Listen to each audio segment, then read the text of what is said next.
I'm Katie Metz, and this is How to Teach College.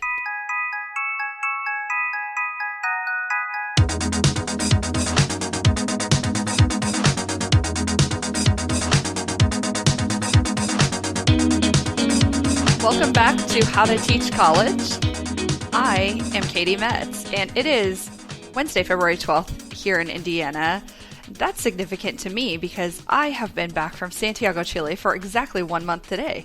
And it's hard to believe that has been Was that a month ago already? I came back a month ago. I didn't leave a month ago. That is hard to believe. As you can probably predict, I'm here with my producer and editor and also life partner, Galen Clavio. Hi.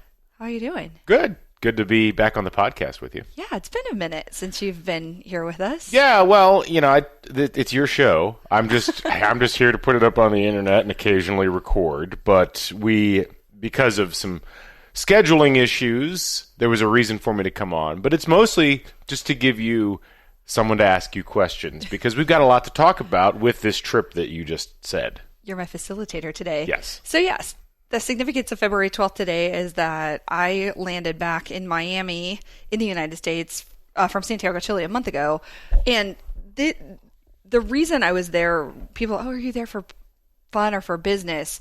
And I was there for business, but I had a lot of fun. And so this episode is a special edition where we're talking about how that trip kind of shaped the way I've thought about my career recently and some ways that I took information from actually being in an experiential situation into my classroom this semester and how I can take it forward. So just to give a quick introduction, the Institute for International Business at the Kelley School of Business at Indiana University Bloomington is a really cool institute that does a variety of functions. They bring high schoolers from all across the U.S. into summer programs. They do various things through U.S. Department of Education grants. They used to bring 100 Middle East and North African students for a month-long immersion program. So there's a lot going on there. It's a research hub.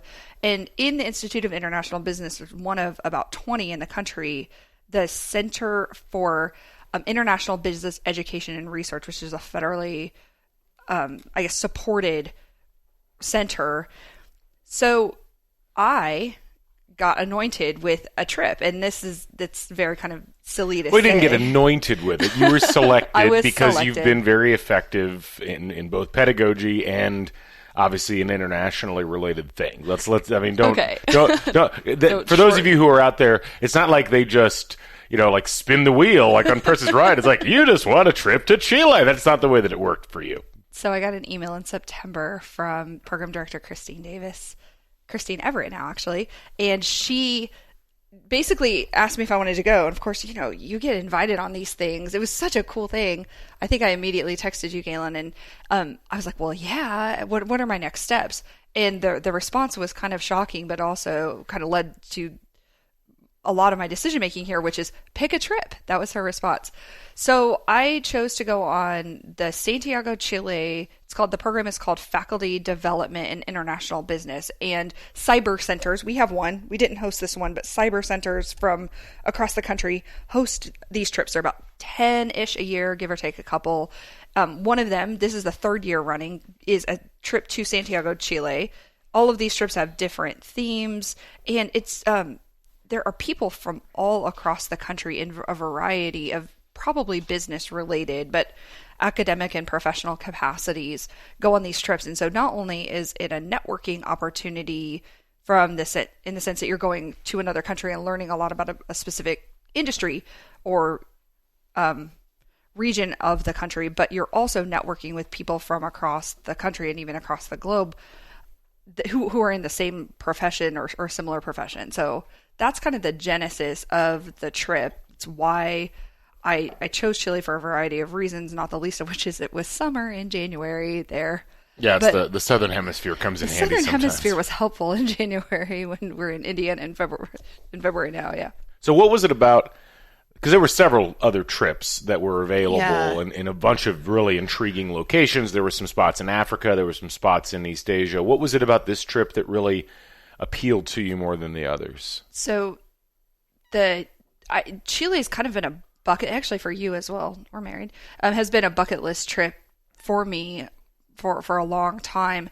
Santiago specifically appealed to me from my professional perspective, in that it's now one of two, but it was the first South American OECD nation, Organization for Economic Cooperation and Development, historically recent history, very strong economy, kind of a benchmark for a lot of other South American nations in terms of foreign direct investment, economic development, and all things I'm really interested in. And then the other side of this, which is professional, of course, but also really fun, is that the theme was innovation in the wine export industry. So I was really excited to go. Personally, we're avid wine drinkers, and professionally really excited to hear about that foreign direct investment in the export industry in the wine making regions, which are all over Chile. So what's the process like for getting ready to go on a trip like this? Because I think a lot of people sometimes have misconceptions about how these sorts of trips work at the college teaching level.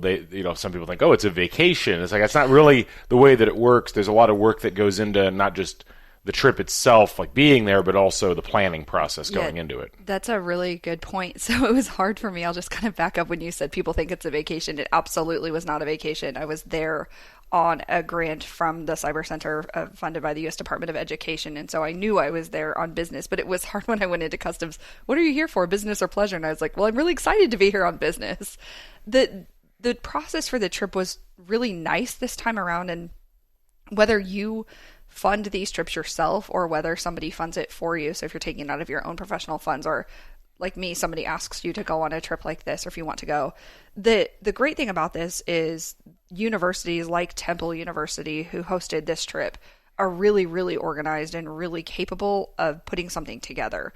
So the process for me was really just following along, making sure I was organized and, submitting my documentation to people ahead of time.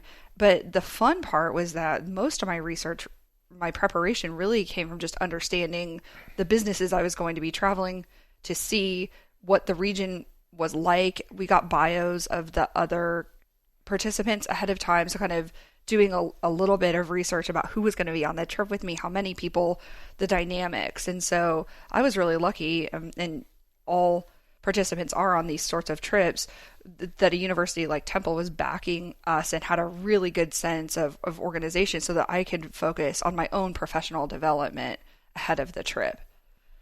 So, you do go through all of the process to get ready to go, and then you're on a plane suddenly, essentially, and you're flying across the world.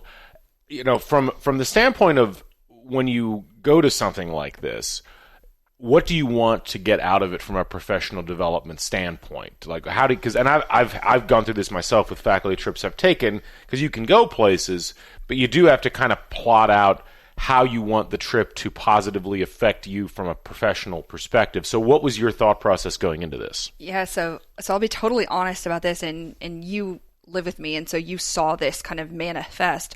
I was really, really nervous about this trip, and the reason I was most nervous is this is the first time I had ever been on a trip alone, so without you, Galen, or without colleagues, where I knew absolutely nobody on the trip, and I had never been on that continent before.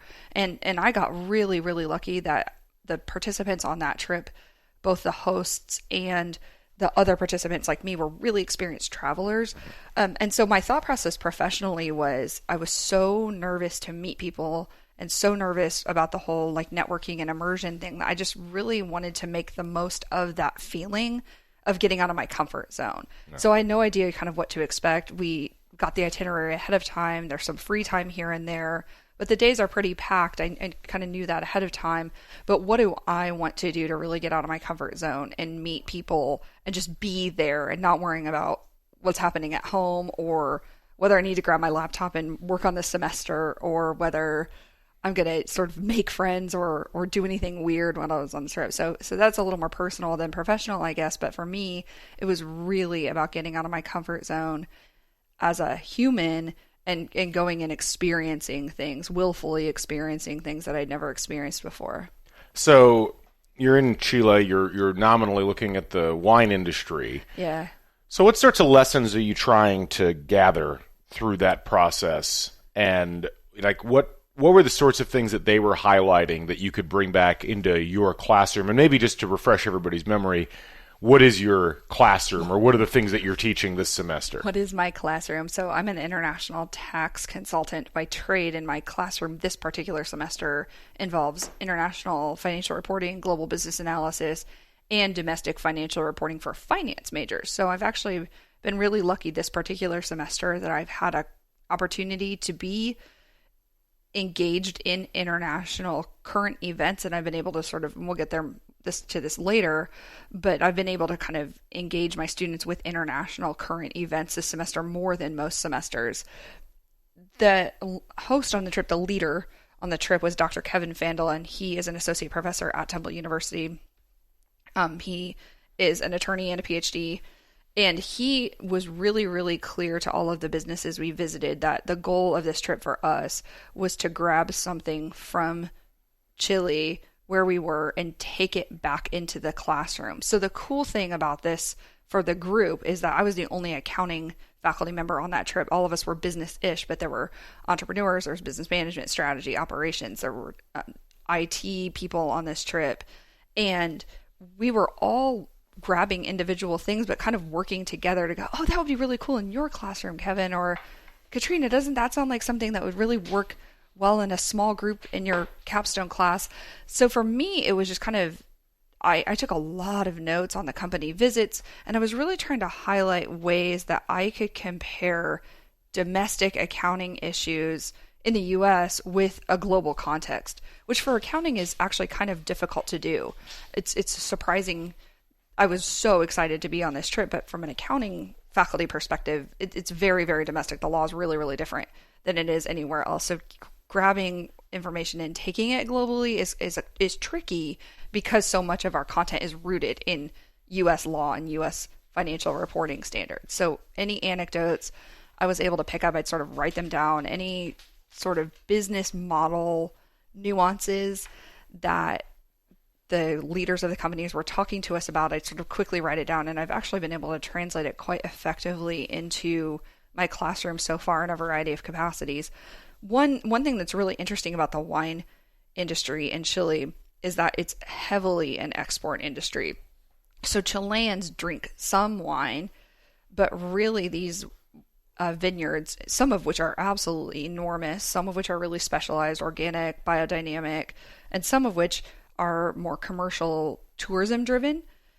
They all are focused on getting foreign direct investment into their winery so they can promote innovation, and also getting their wine out to the rest of the world. So hearing the places that they're targeting was really interesting for me to get sort of context for not just how foreign direct investment comes into Chile, but also how where are they targeting? They're targeting China right now. Okay. They want to go to China. China's drinking a lot of wine.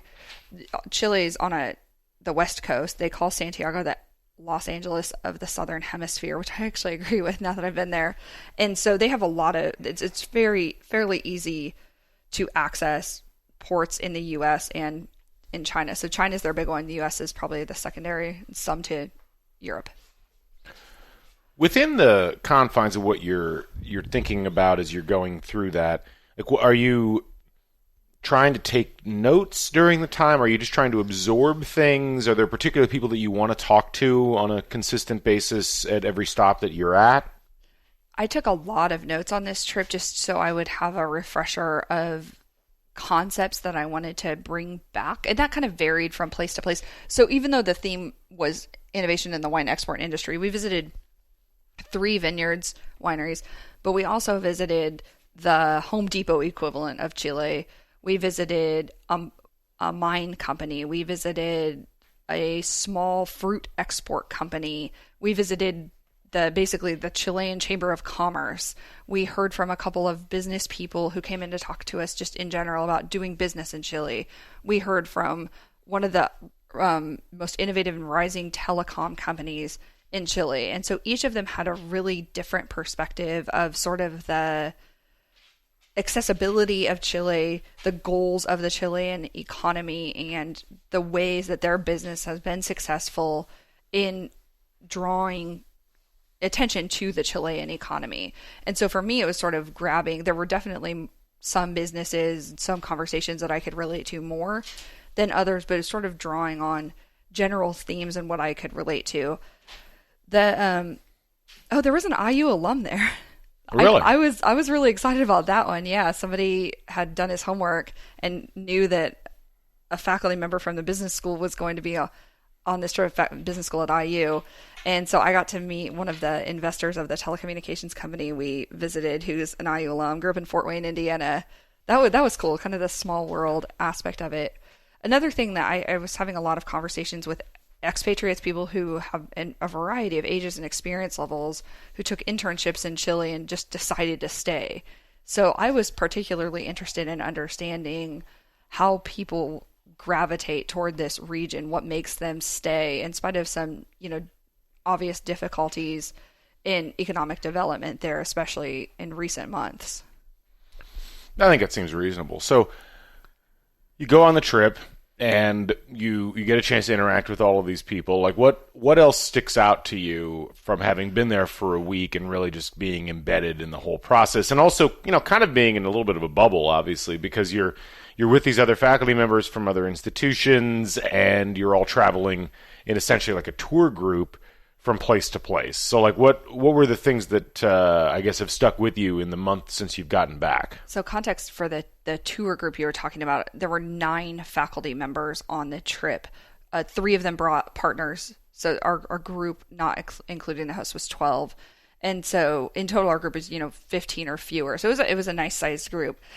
I have really 2 key takeaways from just the experience of that trip. One is that I think in the U.S., we look to South America as sort of this maybe cute but not super interesting little brother sometimes. Like, it's a fun place to go. I'd love to go see Patagonia. You fly into Santiago so you can go to Antarctica. It sounds fun. Rio's awesome in Brazil, but South America is a really, really interesting place. It's a dynamic culture, and every country there is really, really different. The second, so it's not at all what I expected in terms of, it's just this sort of little brother to North America, or we don't think about it much except in terms of the super fun, easy grab touristy things like Machu Picchu that we want to do. There's a lot going on there. Santiago is a really cool, really easily accessible city. The second thing, though, that I grabbed that I guess is like less fun is that Chile is in an extreme time of transition right now. Chile in mid-October had they called it, when we were, the people we spoke with on the ground called it a social outburst, but it's been way more intense than we hear about in the U.S. media, and it's really impacting their economy in ways that we cannot begin to imagine. I mean, they are having a referendum in March about totally rewriting their constitution. The vote is going to be, should we get rid of the constitution and rewrite it? And so there's sort of this economic holding pattern right now because people have been taking the social unrest, which has led to some serious economic consequences, really seriously. I mean, we kind of were like, Santiago's burning, and then 3 days later we heard nothing about it anymore, and we really haven't heard much on the news since. But on the ground, it's part of everybody's discussion. It's on everybody's mind. I mean, every single place we visited was, well, you're here at an odd time. Before October 18th, everything was great. And see, I know that the date being as everybody said it, right? But we kind of have no idea what's happening next, and you guys probably aren't hearing much about that, are you? And it's real. It's happening in really key tourist areas. There are lots and lots of protests. Their education system is broken, and so I kind of got some realities there that I didn't expect it to come back with, right, because I was so immersed in it. But so now you're back. Now I'm back. Semester started literally right after It started literally the day I got back. 2 days after you got off the plane. So have you been able to translate any of this into your classes so far? How's that gone? I actually got back on Sunday afternoon. Classes started Monday. I started teaching Tuesday, luckily. In the first day of class, I was able to start integrating some of what I learned into my classroom. So the low-hanging fruit is I teach a 200-level international financial reporting class that I mentioned before, and I started to use Chile as some pretty specific examples in the differences between U.S. tax and financial reporting. as it relates to South America, South American economy. But I've been a lot more eager to pull current events from South America into my classroom in general, because I feel like I have a better grasp on the economy down there now. And so, I used it right away. I've actually used the material that I grabbed from various businesses and just context. And I'm going to apply for a learning grant through our Center for Innovative Teaching and Learning to redesign that 200 level international reporting class to make it more Chilean or South American centric, because it's such an easy comparison. It's very relatable. And to try to design some case studies around the information that I gathered there. Kind of also tangentially, I've heard from at least 3 of the people I went on the trip with since I got back in this past month, and have been able to continue those connections even though we're all across the U.S. So I know that I've made some lifelong friends and networking buddies as well, and we've promised to do another trip soon. Whether that'll happen, we'll see. Yeah. Well, it sounds like a tremendous amount of fun. I wish I'd been able to go with you, obviously. But no, a lot of good opportunities come through things like this, and it's pretty interesting listening to you talking about, the different ways that you've had to think about this process and how everything's gone. But I mean, I think that from the standpoint of how you have processed it, it sounds like you'd like to do it again in the future at some point. I still can't believe I got selected to go on this trip, and I absolutely hope it's not my last trip. So thank you, Institute for International Business, and Lavon and Christine and Amanda, who put up with me while I did the trip. And thank you to you, who kept our kids alive, by the way. Yeah, shout out to the family at home. It was great, let me tell you. It was a fascinating process, to say the least. Well, I'm really excited that this is definitely a way that I can say this is how to teach college. Thanks, everyone.